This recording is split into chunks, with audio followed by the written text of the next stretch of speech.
In school, he was dumb, but today, he's a billionaire. The school principal looked at the 16-year-old student and said, "You'll end up a millionaire or in jail." Richard Branson grabbed his backpack, walked out the door, and never came back. 50 years later, he had flown into space, built over 400 companies, and transformed the Virgin name into one of the most recognized in the world. All this without being able to read properly to this day. Branson was born in Surrey, England, in 1950. Simple family, father a lawyer, mother who believed that children learn by doing, not sitting in a chair. From an early age, she sent her young son to perform tasks alone. Go to the village to buy bread.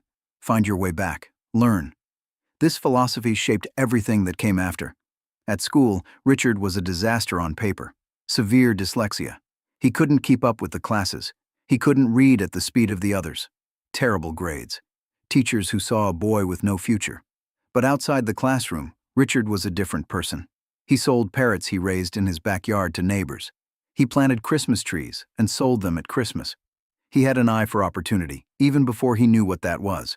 School wasn't teaching him anything he needed. So he left. At 16, without a diploma, without a formal plan, he created a magazine called Student. He didn't have the money to print a single page, so he went door to door, company by company, selling advertising space in a magazine that didn't yet exist. He closed the ads first. Then he printed the magazine. It was 1966. He was 16 years old and already understood that the sale comes before the product. The magazine failed. But the mind that created it didn't stop. He realized that young people bought records but paid dearly for them. He started selling records by mail at a discount, using the contact list he had built with the magazine. The business exploded. With the money, he opened a physical store on Oxford Street, London. Then a recording studio in the English countryside, inside an old mansion he rented for next to nothing. The studio needed its first artist. A young man named Mike Oldfield showed up with a 49-minute instrumental demo tape. All the major record labels rejected it. It was too long, too strange, no vocals, no obvious hit. Branson listened and said yes. Tubular Bells was released in 1973 as Virgin Records' first album. It stayed on the British charts for 247 consecutive weeks. It sold over 16 million copies worldwide. Virgin Records was on the map. Branson became more ambitious. He signed the Sex Pistols when no respectable label wanted to touch their name. He signed Culture Club, Janet Jackson, the Rolling Stones. Virgin became one of the 6 largest independent record labels in the world. But what Branson did best wasn't recognizing musical talent. It was betting on what everyone else was afraid to bet on. In 1984, an American lawyer came up with a crazy idea: to create a transatlantic airline to compete with British Airways and American Airlines. Everyone Branson consulted said the same thing. Don't do it. You'll lose everything. You don't know anything about aviation. Branson did it. Virgin Atlantic took off with a single plane on the London-New York route with free champagne in economy class when no other company was doing it. The proposal was simple: treat every passenger well, not just those in first class. People loved it.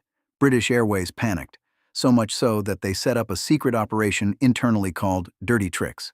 Infiltrated employees called Virgin customers pretending to be from the company and canceled reservations. They hacked systems. They spread negative rumors in the press. Branson found out. He sued. He won £3 million. He distributed all the money among Virgin Atlantic employees. He called it a war bonus. That was the kind of leader he was. With the airline proving he could enter any dominated market and survive, Branson went too far. Virgin Mobile, Virgin Trains, Virgin Hotels, more than 400 companies in 35 countries bearing the same name.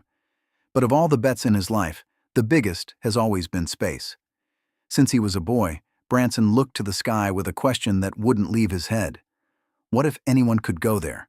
Not just government-trained astronauts, anyone. In 2004, he announced Virgin Galactic with that mission, democratizing space. The journey was long, longer than anyone expected. There were delays. There was a tragic accident in 2014 that cost the life of a pilot, which Branson faced publicly with grief and a commitment to continue. He continued.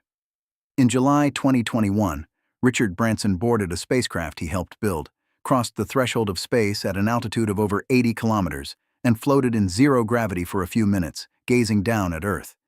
He was 70 years old.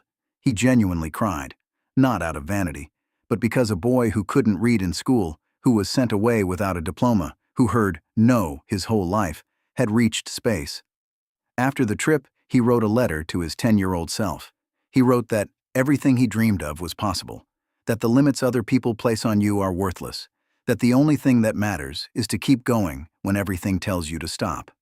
This is the story of Richard Branson, not the story of a perfect man, but the story of someone who took every door slammed in his face and turned it into a window.